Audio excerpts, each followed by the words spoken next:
So, what is it when we talk about Open RAN, radio access network?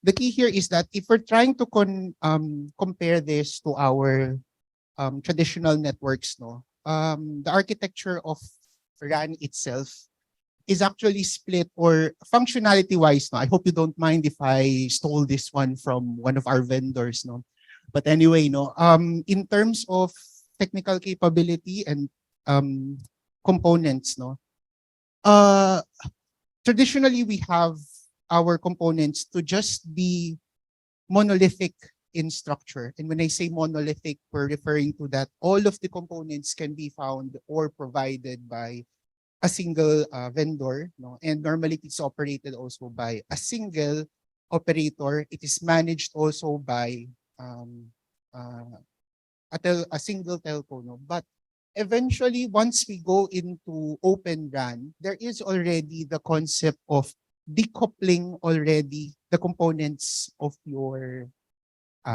radio access network, right? And how does that come in? It can actually come into several stages. Think of it this way, that eventually the components that you have would now become sort of like your Lego pieces.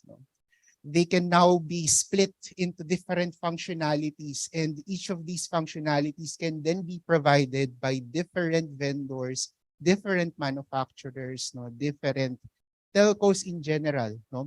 Now, in an ideal space, there are some key features and capabilities that we want to harness and utilize when we have already Open RAN. There is, of course, the nature of it being a disaggregated architecture, meaning that when we say disaggregated, it's no longer limited to just one manufacturer, one vendor, one telco. The concept here of oneness here not just comes from a single source, but oneness in the form of it.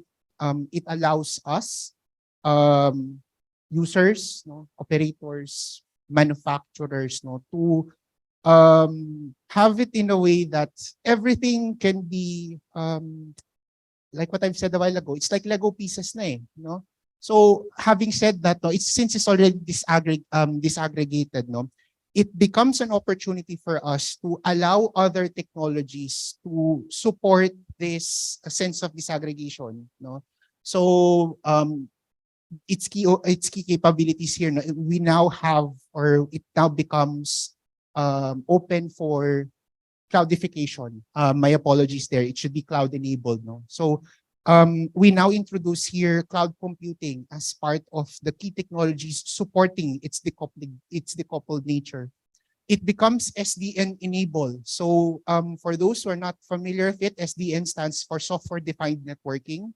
So because these components are already, in a way, they can be treated as individual pieces, we need a way to stitch them together. And that's where this another technology comes in, SDN, software defined networking. It doesn't just span, well, it originally came up from the concept of our IT folks. It's normally used in the IT space, but now it also becomes more available, more prevalent, in fact, in telecommunications as well. Then lastly, having said that, it also becomes an opportunity for introducing open interfaces. So having said that, it's not always singing the song of praise and glory to our Open RAN.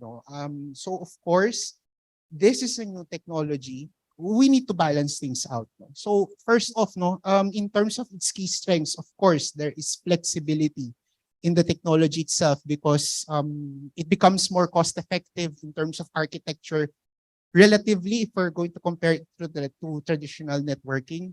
It allows for more competition, okay, in a way that because everybody wants to get a slice of the pie, everybody wants to be the key innovator, the one who would introduce innovation to this technology.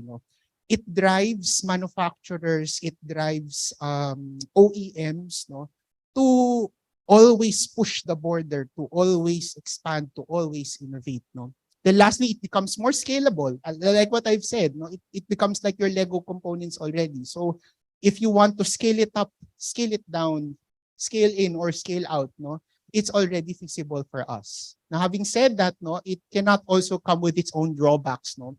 This is a new technology. So there is still some uncertainty. There is still some levels of the unknown that we still have to learn about or discover about, no.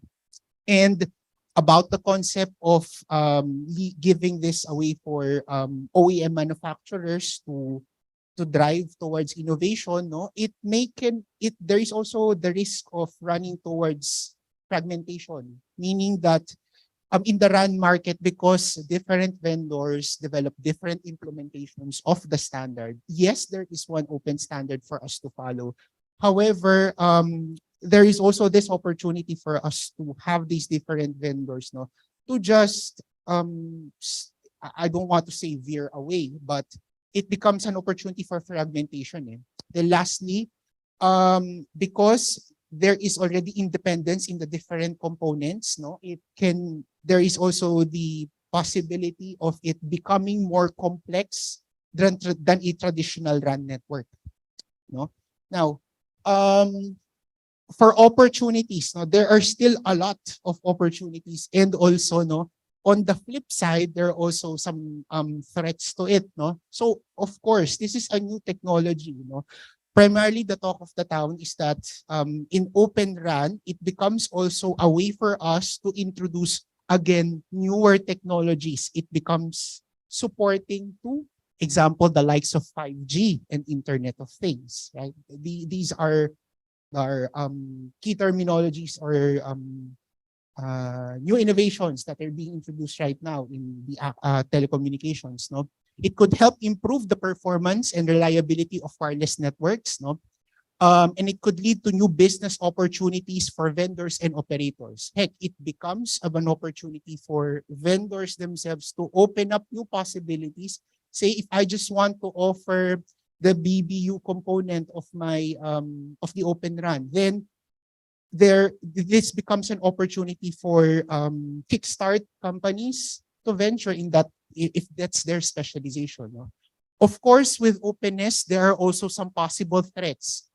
The number one issue that we also have to consider is security, no? Because it is open, no, there is also a possibility for it to become more vulnerable to attacks, no? Vendors may also be hindered or even reluctant to join this initiative. Understandably so, because not everybody would also wish to have their once proprietary key technology be open to everybody. That's understandable, no? And lastly, no, this is a new technology, so we call it in millennial terms, no, whipped cream, no, whip WIP. It's still a work in progress. So this is where we come in, no, as a community also, no, so that eventually we come together, we brainstorm, and have these standards eventually be established for everybody to use, no.